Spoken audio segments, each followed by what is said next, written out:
Alright guys, welcome back to another video about Gotham Knights. I'm Deuce J and I'll be your host for the remainder of the video. What we're going to be talking about is Gotham City. IGN first just put out another video courtesy of WB Games Montreal, and it really pertains to just the creation of Gotham City and how much depth they bring to the city. What I'm thinking is, with every past incarnation of Batman games, whether it was Arkham Asylum, Arkham Asylum, what you did was you took out all the pedestrians minus a couple of nurses or doctors or something like that.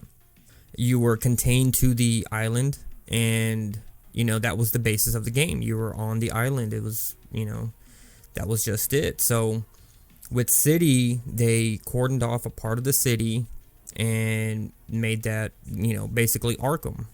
Again, a couple of people, pedestrians or doctors or political figures that were trapped inside Arkham City, but majority of the people that you encounter were bad guys, villains, thugs. Whenever it came down to Arkham Knight, the city was completely open. Everything was pretty solid gameplay wise. Everything was pretty solid with the city, the traversal. The Batmobile, I love the Batmobile. I didn't like all the side stuff. It was mandatory for you to do with that vehicle. It would have been cool if they were just like, okay, well, you can do this, but you don't have to. I hated that there were specific missions that you needed to do with that vehicle instead of it just being like, you're just driving around, because that was cool as hell, just being able to drive the Batmobile around, destroying stuff and chasing other cars and taking them out and stuff like that. They just went overboard with the amount of mandatory bombs or mines that you had to do. I didn't mind the Riddler tracks. I didn't really mind the Riddler tracks as much. They were pretty fun, pretty solid. It would have been kind of cool to get all the DLC vehicles and stuff like that from the past movies or to TV shows and stuff like that, and just have them in the open world, but they were strictly stuck to the tracks. So we got a little bit of the map, or we got the full map actually, and there's some icons on there, and people have been trying to decipher what this icon means, what that icon means, based on some of the things that they hover over. But I'm just really curious as to, how much side quests are going to be in this game actually playing it, and are they going to be side quests like Arkham City or Arkham Knight, villain-based side quests and stuff like that, hunting down Hush or the Mad Hatter stuff or whatever. Like all those things were like side quests, things that you can do. You didn't need to do them, which is cool, because it's like, okay, like you got the main story, you got whatever's going on, but then you had these side things going on too that you were, if you wanted 120% the game, then yeah. And back to the city, the way they're portraying the city is, it's not so linear as to going from one end of the city to the other end of the city. There's verticality to it. There's rooftop stuff, and then there's like below the surface stuff, which I find it so fascinating, because it adds depth at what's under the city. Like I said in my previous video, I've read the Court of Owls storyline from the comics, and there's a lot of stuff going on underneath the city, and that's where a lot of the mysteries are, a lot of the mystique and stuff like that from Gotham City. And I'm still very intrigued by this game. I'm very excited to have a bigger scope Gotham City. Again, I liked what they did with Arkham Origins. The art style was a little different compared to previous Arkham games, but even this, it looks like it's going to have its own style. With the size and the scope of this Gotham City, the different boroughs that you have, the scope of it all, I'm sure there's going to be certain figures that are tied to specific boroughs, but I want there to be just that mystery aspect within each borough. Like I want, whenever you're doing missions in a specific borough, or story mission or side quest or whatever it is, I want there to be some kind of tie into the comic book stuff. Like, yeah, I want to know, like, figuring out why is this side of town different from that side of town, and yada yada. So again, man, I'm excited about this game. I'm starting to get more and more excited about it after I saw the Red Hood trailer. They're all different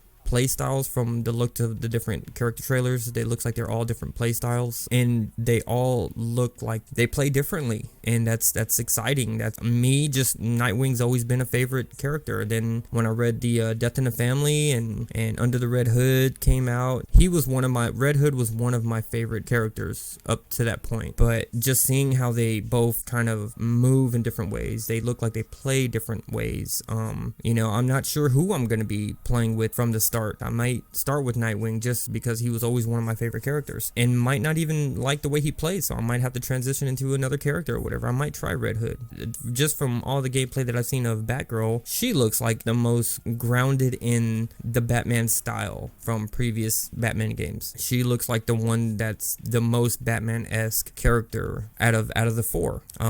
I don't really know how I feel about Robin's traversal, you know, beam me up Scotty type of traversal system. It looks like it's too much. I don't know. I mean, I don't know. Maybe it'll be worth it in the end, but I don't know. There's something about it that I didn't care for it. And then, you know, Red Hood has these mystical powers that lets him hop on air, I guess. And I don't know. There's something about that. It's taking me out of the moment. It's taking me out of, I don't want to say realism, because it's Batman, they're comic characters, it's a game, I get it. I don't know, I like the grounded feel. I really like the grounded feel, so I just like the old style, I guess. Anyways, yeah, man, let me know down in the comments what you think about the city, what you think about the lack of pedestrians. I know there were some clips that I did see, there was cars driving around during the Robin and the Nightwing and Red Hood trailer, I believe. There was vehicles that were driving around, not so much as in, like, you know, Marvel Spider-Man. There was always people driving around and crimes being committed and stuff like that, and you had to go and save and do this and chase cars and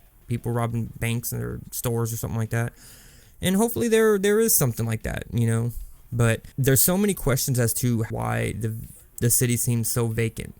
And with all the previous games, there was reasons for that. So let's see, like, maybe it's just that, you know, Batman's dead. Everybody's kind of afraid to even be out because the gangs are taking over or something like that. So now everybody's just taking an extra precaution not to go out at night. You know, we don't really know exactly. I think there's going to be a reason that explains why the streets aren't so overpopulated. And because I know right now that's a lot of people's gripes, is like, man, it looks so barren, it looks so empty, you know. You're just, yeah, sure, Gotham City is huge, but where are all the people?